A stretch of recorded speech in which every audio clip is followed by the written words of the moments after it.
No niin, moikka kaikille. Mä ajattelin nyt neuvoa, kun mulla on omissa töissä niin paljon käytetty helmiä, että mitenkä se sinne silmukkaan nyt sitten oikeastikin neulotaan, koska se kuulostaa tosi vaikealle, mutta se on oikeasti tosi yksinkertainen. Elikkä mulla on tässä 6 millin lasihelmiä. Ja näitä muuten saa helmikauppa.comista. Ja tulee muuten tosi nopeasti, on ihan äärettömän halpoja.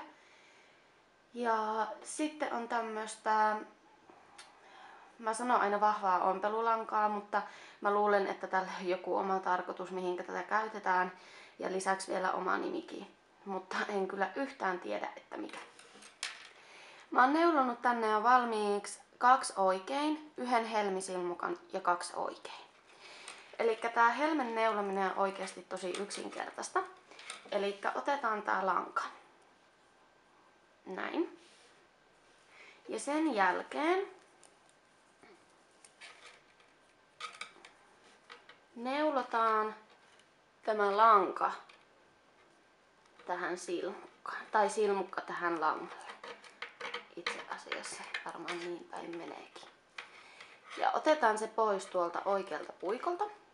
Ja vedetään tää ompelulanka 2 kerroin.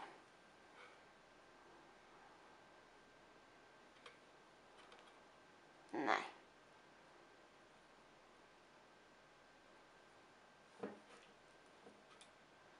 Sen jälkeen voi vähän kastella tätä päätä. Ja valitaan sieltä sopiva helmi.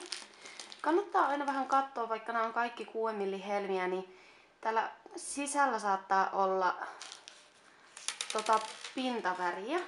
Eli ne kaikki ei silti välttämättä mene ihan yhtä helposti tuosta silmukasta läpi. Tuo olisi ihan hyvä.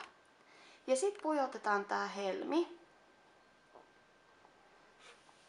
Tässä pitää vähän kosteuttaa. Noin. Menisköhän se nytten, kun nuo päät sojottaa. Niin sattuu.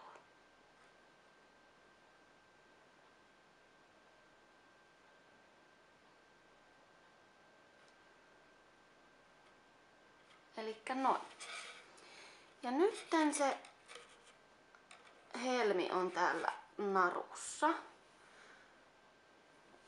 Voiko noi puikot on vähän eessä? Noin. Ja tehdään niin, että vedetään tätä silmukkaa ylöspäin. Näin. Ja työnnetään tätä silmukkaa samalla, tai helmeä samalla alaspäin. Elikkä näin. Ja nyt se on se helmi siinä silmukan ympärillä.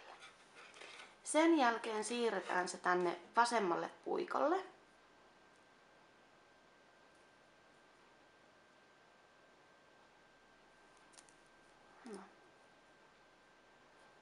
Noin.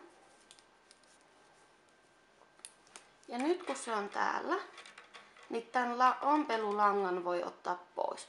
Jotkut käyttää myös siimaa, mutta se on mun mielestä ihan liian liukasta. Ja se on vaikea, koska sitä ei näe koskaan tuosta sohvan käsinojalta, että missä se oikein on. Niin nyt tehdään niin, että neulotaan tää silmukka ihan normaalisti.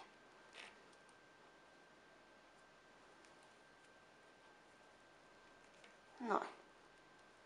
Ja sit voi jatkaa tästä ihan normaalisti neulomista.